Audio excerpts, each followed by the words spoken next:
Welcome everybody to the White House, or what we like to call the People's House. I wanted to point this out because from the very beginning, the President, First Lady, and everybody who worked in the administration has tried to make this the place for Americans. From celebrating Heritage Months to hosting our first Eid event, to bring in all types of music, to bring the Japanese American World War II veterans to honor their service, to bringing refugees to the White House, to designating an internment camp in Hawaii a national monument.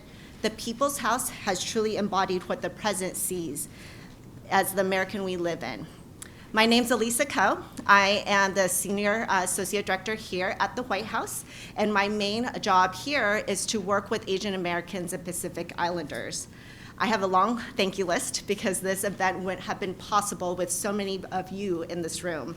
So I want to first thank, of course, the Japanese American World War II vets for their service. We truly appreciate you for coming, and all their families who have traveled across the country to be here. Allison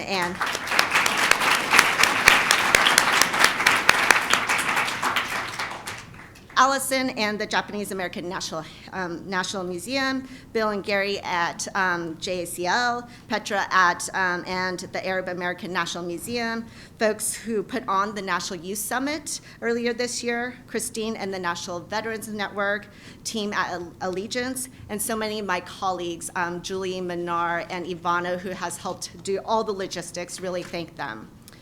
When we were trying to imagine our last AAPI event at the White House, we reflected about the work we did in the last 8 years, and the people and the stories. We remember the stories we heard at the mosque visit and roundtables from MASSA students about being bullied. We remember the stories from students that were trying to organize on campus, college campuses, and being told that Asian wasn't a minority by their administrators. We remember reading about the hate crimes at mosques, reading about the Asian American New York Times editor being told to go back to China, and watching the viral video about my lunchbox moment. We were also reminded about a significant anniversary coming up, the 75th anniversary of the Pearl Harbor bombing, and pretty soon, the Day of Remembrance, a day commemorating the Japanese American incarceration during World War II, coming up in February. With all these things that we were trying to capture, I heard a speech this last weekend and read a friend's Facebook post that captured what we were truly trying to do today with this event. First, it is important for storytellers and people to hear about stories and learn about history, so you'll hear a lot from storytellers today. What does it mean to be American? What are our rights? What are our responsibilities and obligations? When do we speak up? The President talks a lot that he doesn't see a blue and red America, but the United States of America. And I still hold that to be true. There's a common thread of what it really means to be American. We have built this country together, warts and all, and we will continue to build this country together. Today we'll hear from a lot of stories from folks on the stage, but we want to hear from all of you. So please reflect, listen, connect.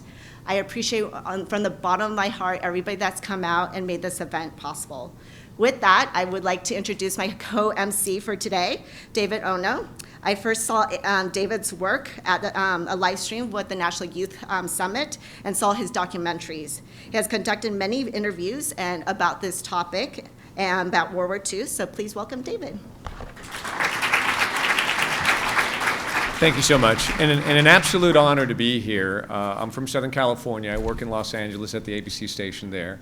So it's wonderful to come and see some new faces, some old friends here, and talk about this story, this chapter in history, how it relates today, and how vitally important that it is. So I want to begin by asking you a question. Have you ever been scared?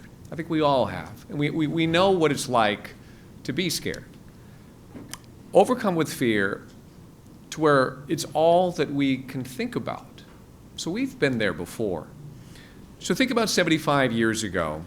Japan bombed Pearl Harbor, immersing this country into the most brutal war this world has ever seen. These are frightening, tragic, horrible times so fearful that we actually trampled some of our own brothers and sisters with the thought that it would keep us safe. So think about that. 2 months after Pearl Harbor, Franklin Roosevelt demonstrated a president's enormous power by signing an executive order. It was called 9066. The 75th anniversary is this coming February.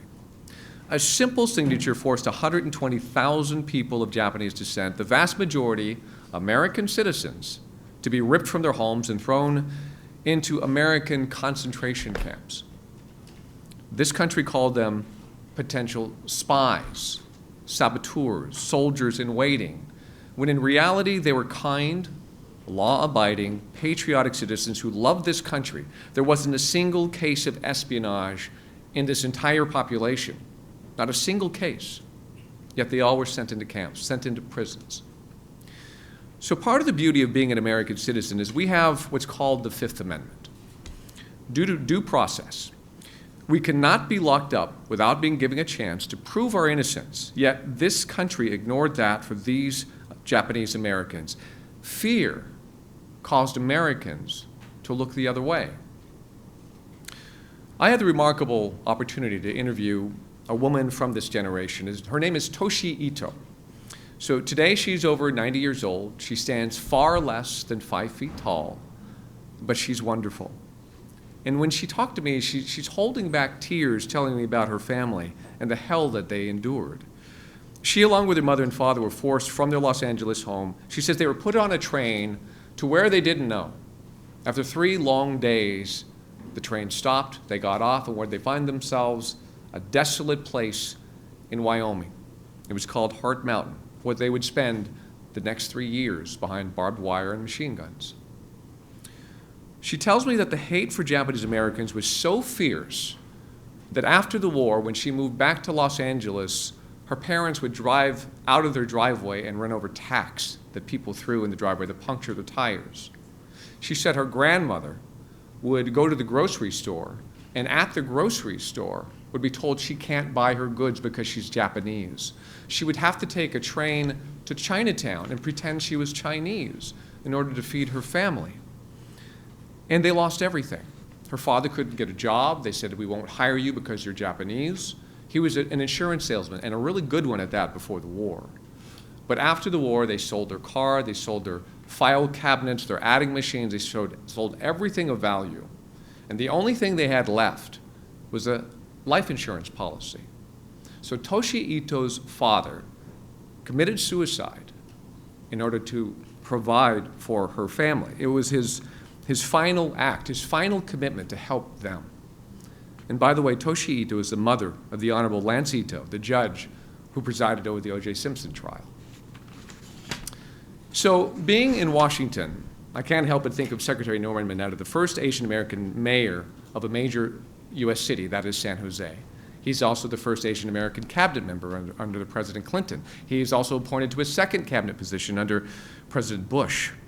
And Mineta was only 12 years old when he and his family were incarcerated in a concentration camp, so he knew firsthand what it's like to be racially profiled. In 2001, the irony of ironies, he was transportation secretary when 9/11 hit. He was the one in charge when the U.S. had to land all the planes and then come up with a plan to keep everybody safe. And in this high-profile meeting with the president and a number of other people, he recalls the president saying this: "We will not racially profile Muslims and Muslim Americans and repeat what happened to Norman during World War II." It was a telling moment. And even then in 2001, if you knew history, you knew what was brewing in this country. Muslims and Muslim Americans are kind, law-abiding, hard-working people who are as entitled to their pursuit of happiness just as any of us are, and just like the Japanese Americans were during World War II. So yes, these are fearful times, but we can't let that fear trample our fellow Americans and change who we are. To do so is cowardly. In 1988, President Ronald Reagan signed the Civil Liberties Act. It granted reparations to Japanese Americans who were locked up, but also, and perhaps most importantly, apologized on behalf of the United States, apologized. And by the time the letter of apology went out, George H.W. Bush was the president who wrote that letter, and here's a snippet of it. It says, "Words alone cannot restore lost years or erase painful memories. Neither can they fully convey our nation's resolve to rectify injustice and to uphold the rights of individuals. We can never fully right the wrongs of the past, but we can take a clear stand for justice and recognize that serious injustices were done to Japanese Americans during World War II. Anyone who thinks that Muslims should be labeled, rounded up, locked up, or out should read this letter. They should swallow their fears and become a courageous American, because Americans fight for the rights of all citizens. All men are created equal. Isn't that what we say? And that is who we are. Those are my thoughts on this chapter in history. And I left one very important part out because we have a video presentation we're going to show you. But President Obama, he proudly awarded the Congressional Gold Medal to the 100th 442 MIS. This group of remarkable soldiers, and we have a few with us here today, for its size and length of service, was considered the greatest fighting unit in American history, and it was made up of Japanese Americans. Many of them had families that were locked up in these camps, and yet they fought for this country. They died for the United States of America. Here's a video that we produced that literally sits over that Congressional Gold Medal at the Smithsonian Institution's American History Museum. This is the Congressional Gold Medal, awarded to one of the greatest fighting units in military history. Brave warriors who unflinchingly dove into battle during World War II, no matter the odds, men who bled and died for their country. But that's only part of their story. They're known as the 100th Infantry Battalion, the 442nd Regimental Combat Team, and the Military Intelligence Service. As was policy at the time, they were segregated units of Japanese Americans called Nisei, born in the United States and Hawaii from immigrant parents. What's remarkable, they fought while many of their families were unjustly locked up in American concentration camps, dying on the battlefield for the very country that did that. These brave men called it loyalty. They believed fighting and dying for the United States of America would allow their families to live a more normal life, a life of acceptance. Like the 100's Sadao Munomori, who courageously fought through some of the toughest battles in the war. On April 5th, 1945, a live grenade bounced off his helmet and toward two of his comrades. Diving on top of it, Munomori smothered the blast, saving his men at the cost of his own life. Months later, the picture of his mom he always kept with him was returned to her, now stained with his blood. He would become the first Nisei in history to be awarded the Medal of Honor. 442nd's Daniel Inouye from Hawaii found himself face to face with 3 German machine gun nests. Shot in the stomach, the leg, and losing his arm, he fought on, silencing all 3 nests, earning him the Medal of Honor. This great warrior survived to become one of the most beloved senators in American history. Khan Tagami's dangerous covert world of the Military Intelligence Service had him sneaking through the jungle with a handful of brave men, within earshot of the enemy, using what he heard to help guide his men out of danger. After the war, he would become General MacArthur's right-hand man and the only member of the occupational forces to have a private audience with the Emperor of Japan. Thousands of individual stories of bravery and sacrifice, accompanied by great humility. Men who fought fiercely through Italy, France, Germany, the Pacific, and then dealt with hate at home. By the end of the war, the 100th 442nd was the most decorated unit in American military history for its size and length of service, and the MIS is credited with shortening the war by 2 years due to their remarkable ability to stay a step ahead of the enemy. As President Harry S. Truman welcomed the Nisei home, he said, "You fought not only the enemy, but you fought prejudice, and you've won." An exceptional group of young men, forever a symbol of courage that goes far beyond the spilling of their blood, whose depth and sacrifice, combined with absolute modesty, are now embodied in this Congressional Gold Medal. In one of my interviews in a previous work, my favorite interview was with this gentleman named Edward Canonica. He lives in Brières, France. Old man now, but during the war he was 17 years old and he worked for the French resistance. And he tells me the story of how one day he was given the top secret duty to sneak into the forest and to find the 442 and lead them into his town, because his town had been overrun by the Nazis. So he had heard of the 442. He heard that they were one of America's greatest units. So he snuck into the forest. He found them at their location. He envisioned giants. But then he said, but I found Asians. Little Asian men, he said, 5'2", 120 pounds. But what was remarkable was the courage in their eyes, their steely resolve, how they said, all you have to do, lead us into town, and we'll take care of the rest. And they did.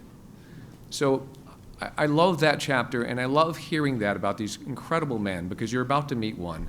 They are filled with honesty and humility. They never talk about themselves. They'll never tell you, the great things that they've done. Toshikazu Okamoto, Tosh, he's about to come up here and speak. He's a Nisei.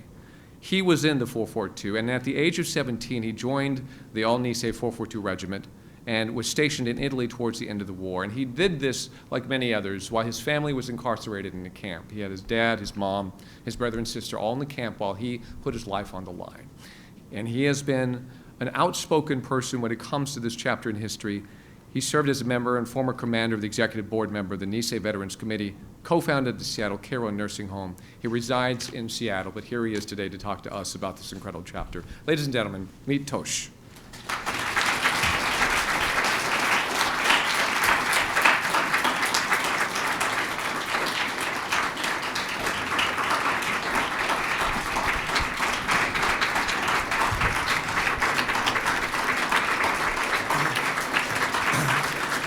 Thank you. I want to really thank Christine Yamamoto that helped set this program up for us veterans, as well as some of you volunteers that's looking after us here, and as well as the Java Veterans Association. Anyway, we're very grateful that you people have stepped up and honored us this afternoon. My name is, as David mentioned, Tosh Okamoto. I was born in Seattle and still live there. I've been married to my wife, Toshiko, for 67 years. I have 4 children, 9 grandchildren, and 7 great-grandchildren. So it's really a good time in my life. I retired from the Seattle Fire Department as a mechanic and supervisor after 32 years. My family was interned in Pinedale, California, and then on to Tui Lake, and we ended up in Heart Mountain, Wyoming, as some of you folks here did. I kind of can relate to the story of Miss Ito, that David just spoke about. Our experience was pretty much the same. We got on this train in a place called Renton, Washington. We didn't know where we were going, and when we were boarding the plane, of course, there was soldiers with guns waiting for us to get on. During this period of time, we were ordered to keep our blinds down, so we didn't know where we were going at all. The only signs that we were going someplace was it kept getting warmer and warmer and warmer, and we ended up in Fresno, California, at the Pinedale, what they call the Assembly Center, and we call the concentration camp. Then from there, we went on to the Tui Lake concentration camp. And there was, as you probably heard, many of you, that there was a real controversy when the government came out with this loyalty questionnaire. My family, my father had married twice, and his first family that he divorced, those children, their mother took them to Japan, but they all came back before World War II, and they were called the Kibes. And of course, when that questionnaire came out, me and my oldest brother, my father had a heart attack, and so my oldest brother, the Kibe brother, he felt he was the head of the family, and he wanted to make sure that I didn't sign that loyalty oath. Well, I was determined to sign that loyalty oath as soon as I became 18, I was going to volunteer. Well, unfortunately, my father had a heart attack, so my mother didn't want me to volunteer. But in any event, ultimately I was drafted, but this difference between my half-brother and myself, that loyalty oath and not signing that, just it was a family problem all my life and all his life. Of course, as some of you know, they did what they thought they did, and this time in my life, looking back, I can't be blaming for what they did. They did what they thought they should do, and we veterans of the 442nd, we did what we had to do. But that relationship between my oldest brother was never very, very good, or very, very tight, so to speak. But anyway, I think that time in our community, our Japanese American community, I think drove us closer together. I think we all agreed that when you're prisoners of someplace and had the same experience, like these gentlemen here, you know, we're buddies because not only because we're in the Army together, but because we're Japanese Americans. And so we have this very, very tight relationship. Unfortunately, many of my old comrades are in our 90s now, so we're all going to a better place than maybe where we are now. But in any event, I didn't want to speak too long and take up too much of your time, but I want each one of you to know that I really appreciate you folks being here and listen to our story. I think it's very, very important. In Seattle, currently, we have teamed up in partnership with the Holocaust Mercy Center in Seattle. And of course, that's, many of you know that's a Jewish museum, and the Consul General of Japan and the Nisei veterans, and we're working together to enhance the story of the Holocaust. Of course, that's a main topic, but many people know quite a bit about the Holocaust, but they do not know anything about how a Japanese consul in Lithuania signed a lot of passes so that those Jewish people could escape Europe, and I think they're talking about 6,000 people that were saved because of this Consul Sugihara. And so that is part of our story attached to that Holocaust. And as many of you know, especially the veterans, the 522 Field Artillery, they were part of the 442nd. They were the first American soldiers to discover the Dachau concentration camps.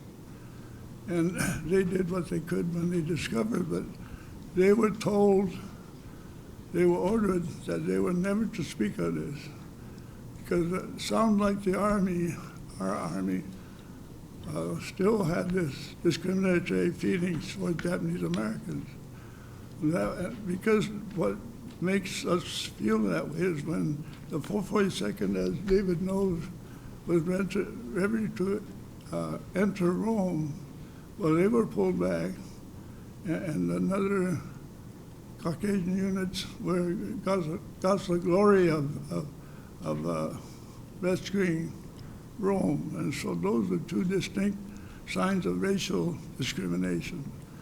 But in my time in this world, I still think that this is the greatest country in the world. You know, we right wrongs like the redress that David talked about. And looking back in the history of our nation, the discrimination from the Civil War on has always been towards people of color. But now it's getting much, much better, so I feel good about our country. We've got a long ways to go, but God bless America, and God bless you for listening to me. Thank you.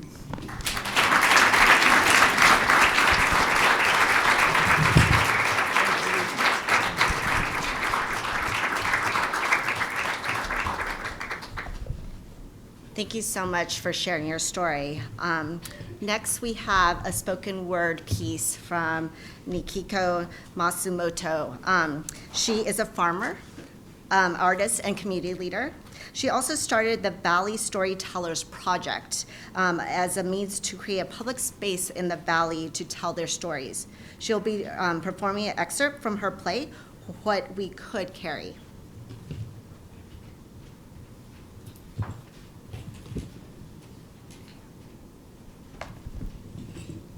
I am humbled and honored to be in this room today. And I come with a message of solidarity from the Central Valley of California, a special message from the Islamic Cultural Center, Fresno. Their director, Reza Nekumanish, reminds us to stand together, not only in tough times, but also in good times, so that when the tough times come around, we're that much stronger together. I'm going to perform just 2 voices from a play, What We Could Carry, that I created based on testimony from real people, like our speakers earlier today. These testimony are from a congressional commission that was formed and traveled around the country in 1981 and 1982, holding public hearings at which hundreds and hundreds of Japanese Americans came forward to tell their story, many for the first time ever. This is for them. This is for my Ji-chan and Ba-chan. This is what we could carry. Mr. Chairman, distinguished members of this commission, my name is Sally Kirita Tsuneshi. My father, an immigrant from Kumamoto, Japan, settled in Kohala, Hawaii at the early turn of the century. As a scholarly gentleman, he became the president of our Japanese community, the Japanese school. He was our town's newspaper reporter for the Hawaii Hochi, and he was an official matchmaker, a baishakunin. He was highly respected. On December 7th, 1941, the whole world was shocked by the Japanese attack on Pearl Harbor, and as for us, we were filled with a terrible fear. That night, an FBI agent with our town sheriff appeared at our door in the middle of the night to arrest my father. Without a word of protest, my father got up, got dressed, and went with them into the dark night. We did not see him again for 2.5 years. About a year later, family members of these interned were ordered to evacuate. The Army authorities never told us where we were going. We just blindly obeyed. I can never forget the day the Army trucks pulled in front of my home because we were singled out. I felt an overwhelming sense of shame. We were no longer part of the community. We had become outcasts. As we drove past my high school, I saw the American flag waving in the wind, and an awful realization dawned on me. I thought of the prize-winning essay I had written for my English class entitled Why I Am Proud to Be an American. As tears streamed down my face, I realized, yes, I am a proud American, yet I have the face of the enemy. After a long voyage across the country, we arrived at Jerome, Arkansas on January 5th, 1943. Because I lived on the edge of camp, I lived under the shadow of barbed wire, the high sentry tower, the armed guard. After months, my father had still not joined us as was promised to us, and we were very concerned for him. At the age of 16, I had assumed the role of head of the household, for my mother neither read nor wrote English. I was granted permission to visit my father, held at a prisoner of war camp in Camp Livingston, Louisiana. As I waited at the guard tower, I was shocked to see my father, stoop-shouldered, aged beyond his years, walking slowly toward me with the help of a cane. After 2.5 years, my father was returned to us broken in health and in spirit. I cried out in my heart, "How could you do this to us?" My name is Bill Shinkai. I'm gonna be 45. I was 5 years old when we were in Manzanar, and as young as I was, I do have memories of it. I remember the first thing we did. I remember filling these mattresses of straw. I remember the barracks. There was nothing in them but the beds, the cots, and we were assigned. We had to share with another family. I remember the windstorms, the terrible food, the loneliness, and, well, I know it was harder on my parents than it was on me. And 40 years, people talk about, why do we bring this up 40 years later? You know, people in our community work. We have different political viewpoints, different values, different beliefs. But somehow or another, I have never felt closer to these people, to my people, than ever before in my life. In 40 years. People talk about being let out of camp in 45, 44, and 43. I don't think we ever did get out of camp. I think we're beginning to get out of camp now. Thank you.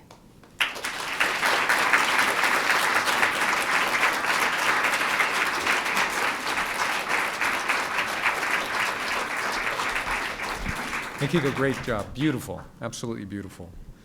Next, we have a discussion between a son and his mother.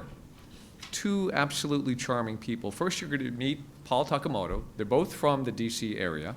Paul is a spokesman for the Federal Aviation Administration, and he's the son of Alice Takamoto.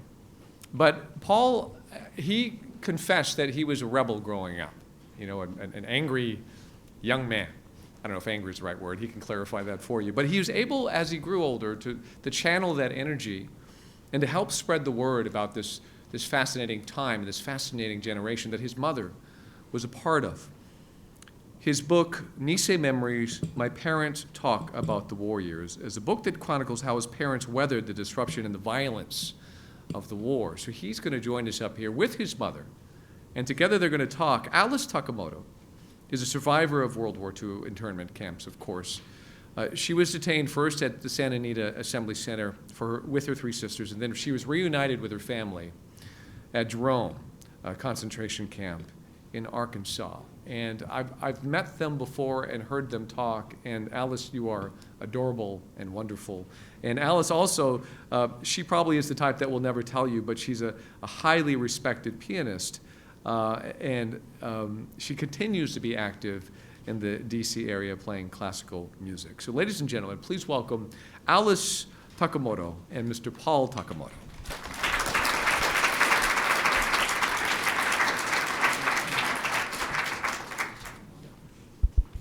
Test.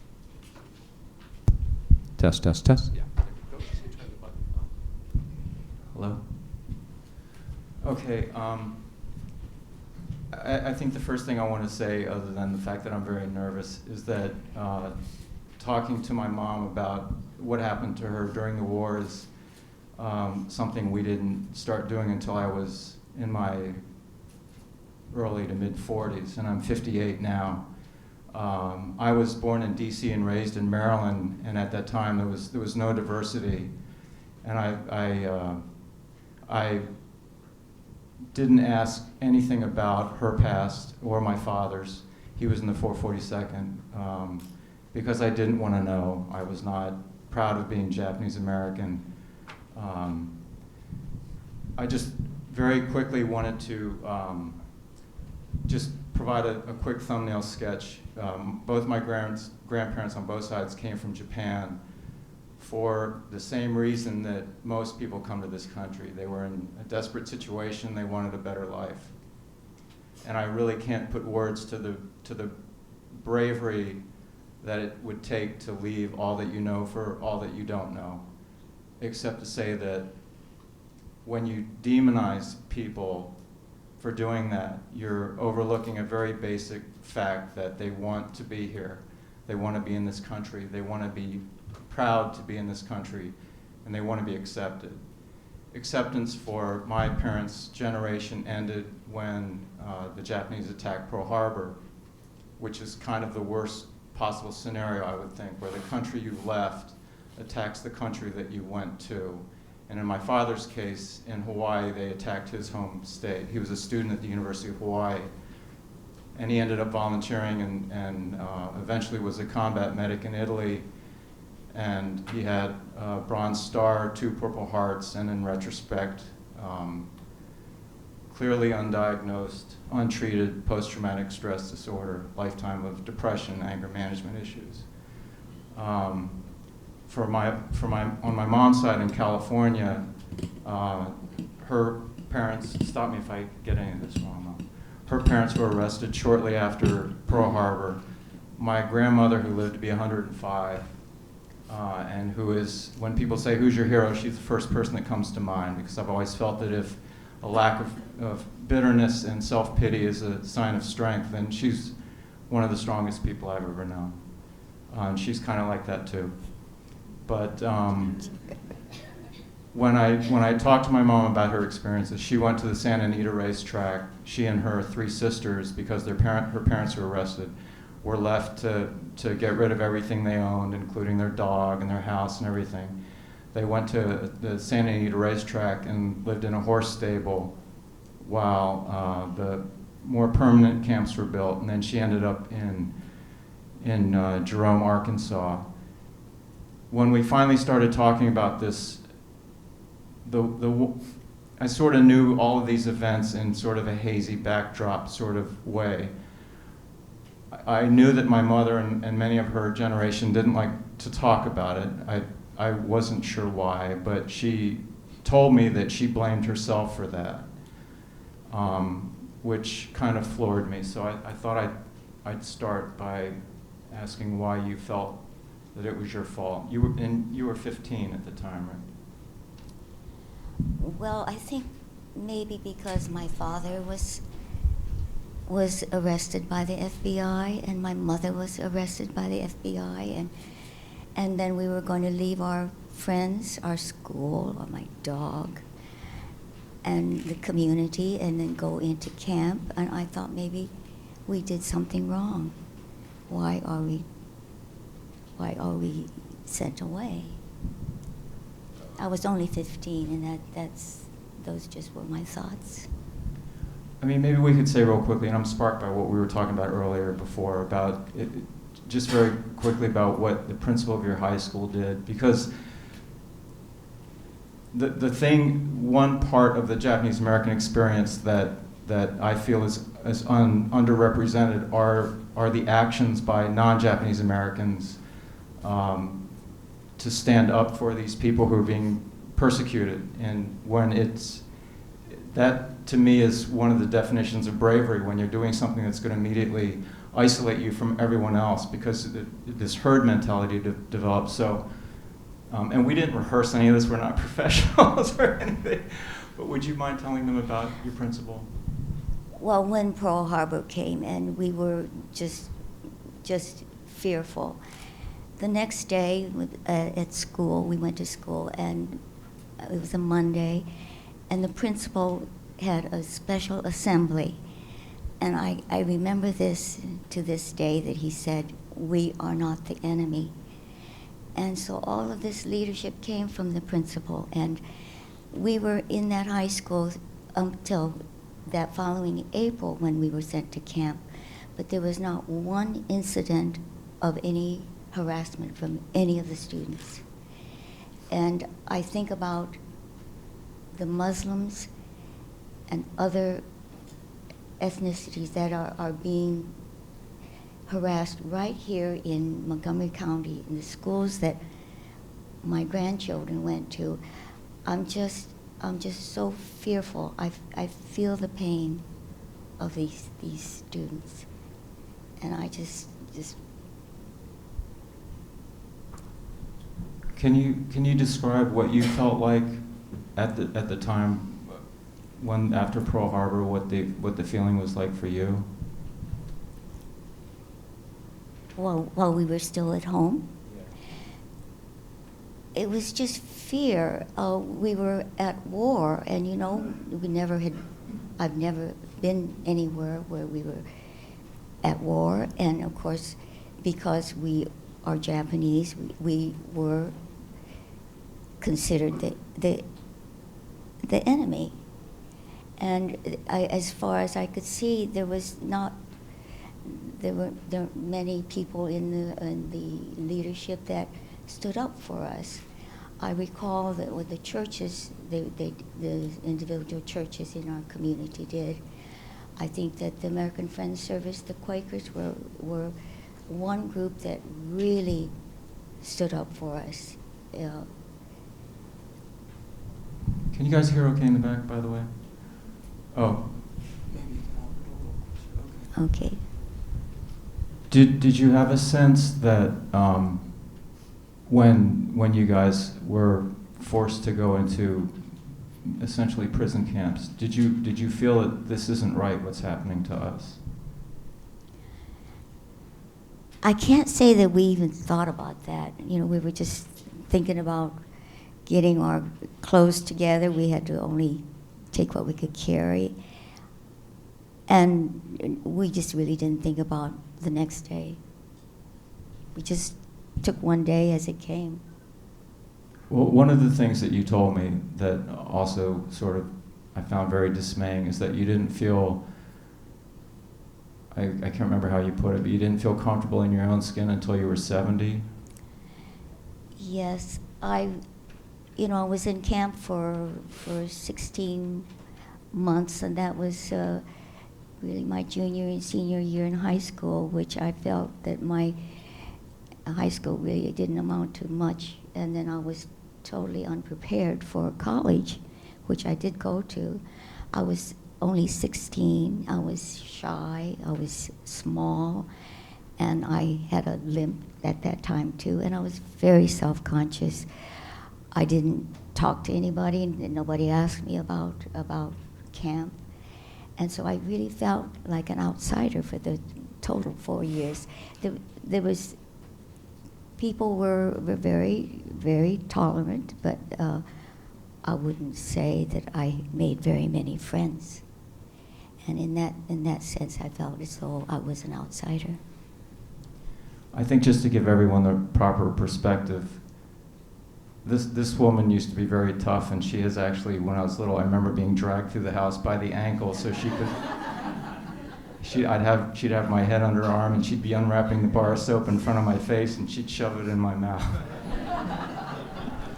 Because what David was talking about earlier, I was in trouble all the time for it. But that's a little off topic. I just want you to get the full, this is... So what do you think changed over time? And you have to talk directly. Well, I think Pretend it's a bar of soap.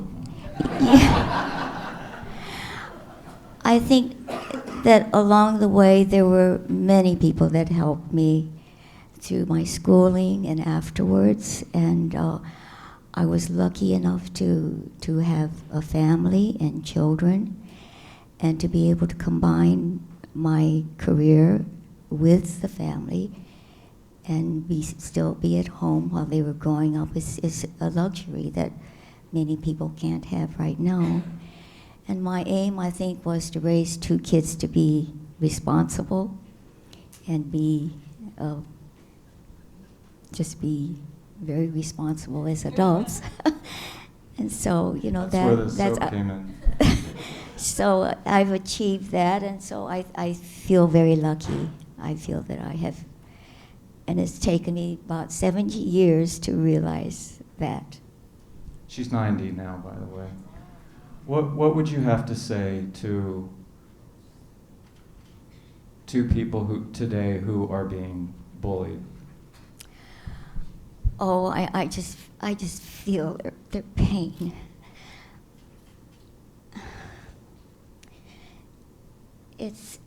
I think it's even worse now because there's this social media where falsehoods can just be transferred so quickly. And it's just coming there are so many incidents of harassment right now,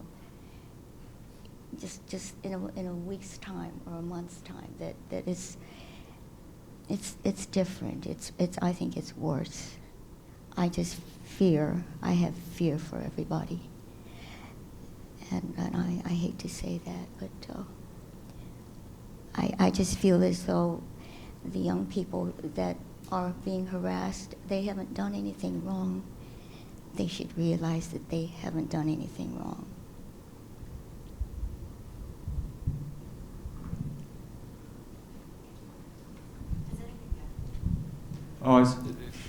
Lisa said that we had time for questions if anyone has questions. Was your mother canceled with your father? I understand you're saying that your mother and father were both picked up earlier than the rest of us. Is that correct? Yes, they were both language school teachers, yes.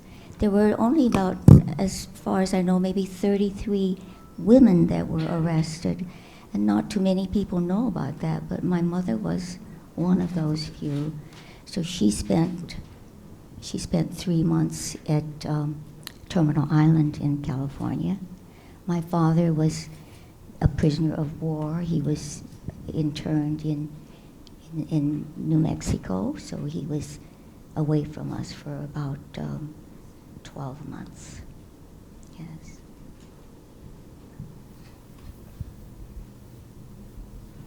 I would just add to that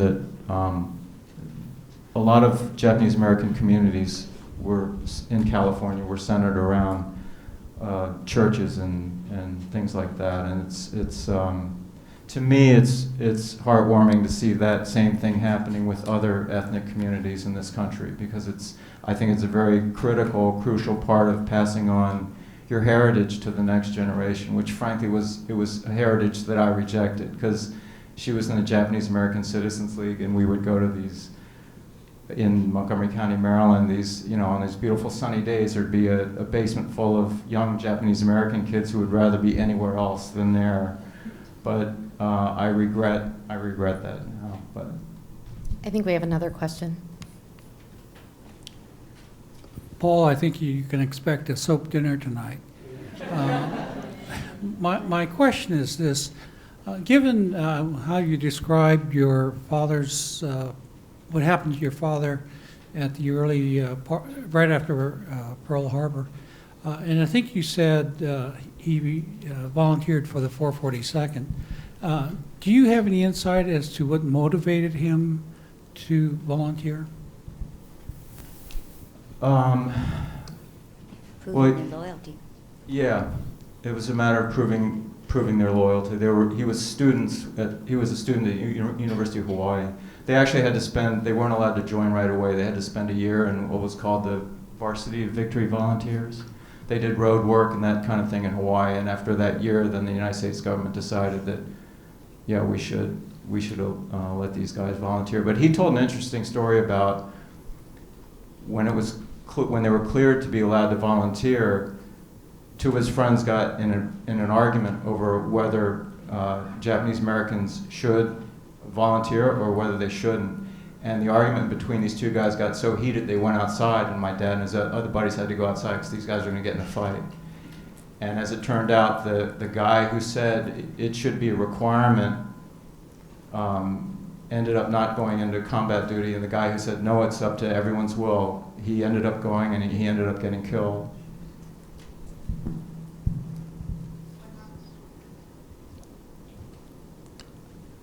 Rare wealth of knowledge in the room.